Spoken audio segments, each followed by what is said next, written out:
Okay, this is Bruce Walden, candidate for Borough Mayor 2018. We're going to ask him a few more questions for the YouTube channel. First question, Bruce. I visited Mud Lake this weekend down at the end of Maud Road towards the Butte. It was very trashed, a burned up car. How can the borough mitigate these type of eyesores? Well, we have a problem. I used to live in the Butte, and I love the Butte. I want to live there again. And what you have is a lot of folks who come there from all over the place, and the Butte gets a bad reputation. People say, well, this is the Butte, it's trashy. Well, no, that's not the case. People come from all over the place.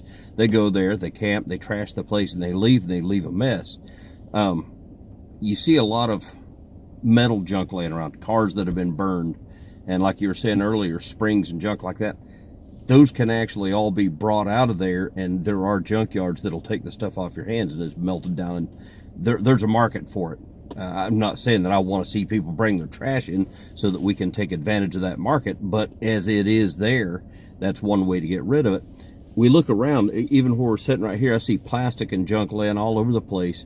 I'm not a quote greenie, but I am a recycler because I'm very much a cheapskate. If I can make something do double duty, I will. I'm looking at trash bags right there. I'm looking at plastic cups over there, and it looks like a plastic Easter egg. This kind of stuff happens. Of course, we're coming up to that part of the year where people are going to come out and start cleaning this stuff up. But what to do with it once you've got it? I saw there's a fellow in, I believe, Thailand, that he was taking old plastic cups and junk like that and dissolving them in paint thinner, and he was molding them into prosthetic limbs.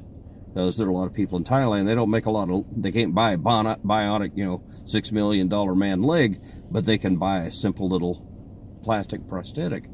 But be that as it may, my point being that there's 1,000 uses for things if we do something with it.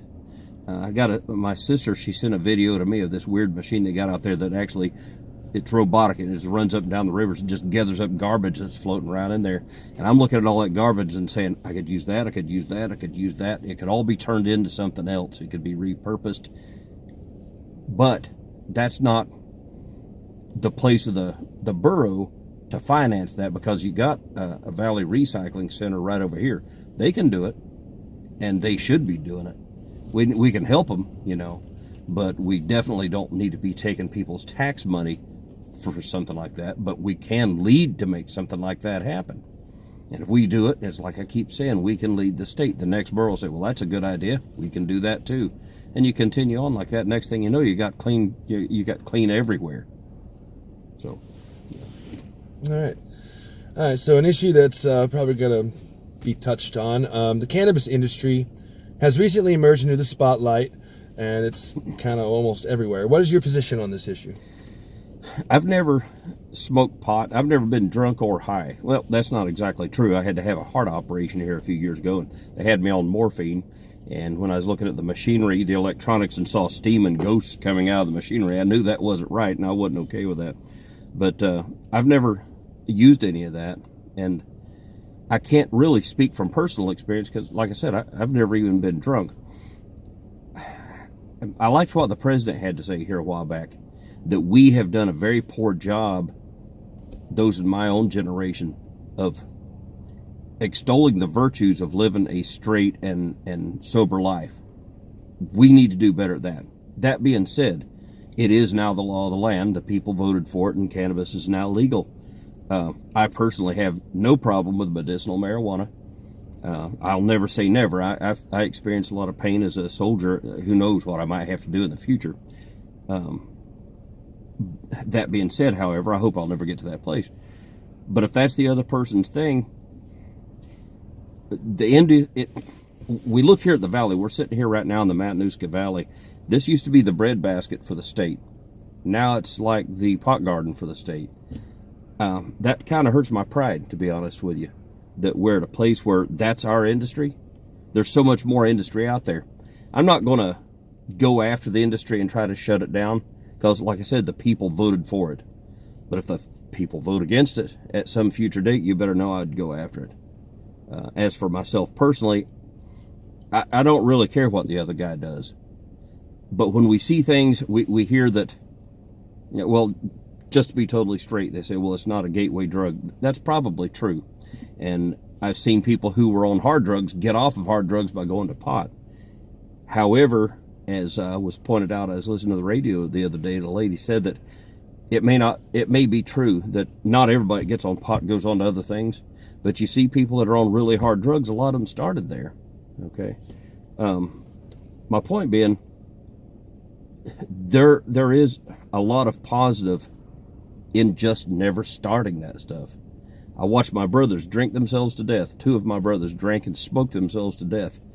And I've seen careers and marriages and business and lives destroyed from drugs. We know, and I hate to even bring this up because Edie Grunwald's a friend of mine, but David Grunwald didn't smoke himself to death, but he was killed over some pot.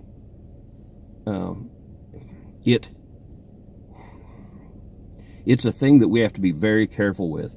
It is legal now, so be it. But we can do a better job than we've been doing. I'll just put it that way. As far as industrial hemp, man, I'm all for that. Medicinal marijuana, I'm all for that. That's fine. I understand. But let's just be very careful how we proceed from here on in. All right.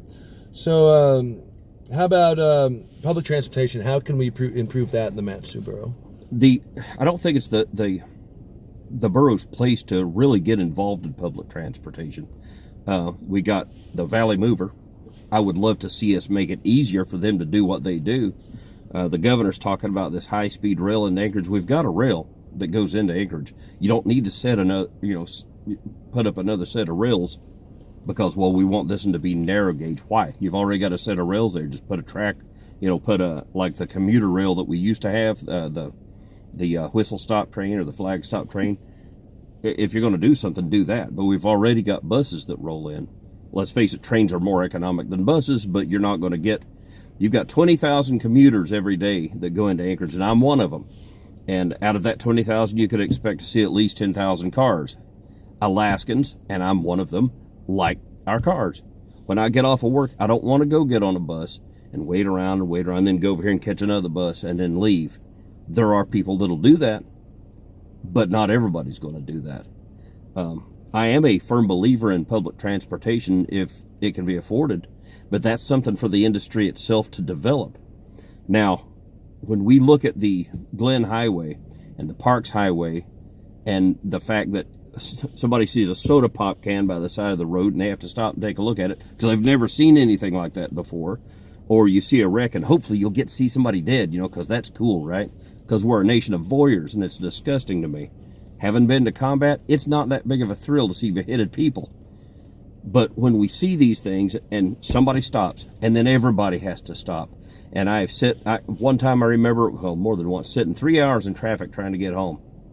And the people, their typical response is, well, you should live closer to town. I live where I live, and I work where I work, period. I would love to see an extra lane of traffic coming here from Anchorage and another lane of traffic going back to Anchorage. And I sure would love to see that bridge. Now, we can't afford those things. However, as I've said before, the president is pushing to push $1.5 trillion into infrastructure throughout the country. If the state of Alaska got its fair 50th of that, that's $30 billion for building roads. We could do something with that. Whether we will or not, after everybody and their brother-in-law gets paid off, we'll see if it happens. But that's what needs to happen. We need to widen the road. We need the bridge, so we got an alternate route for getting back and forth.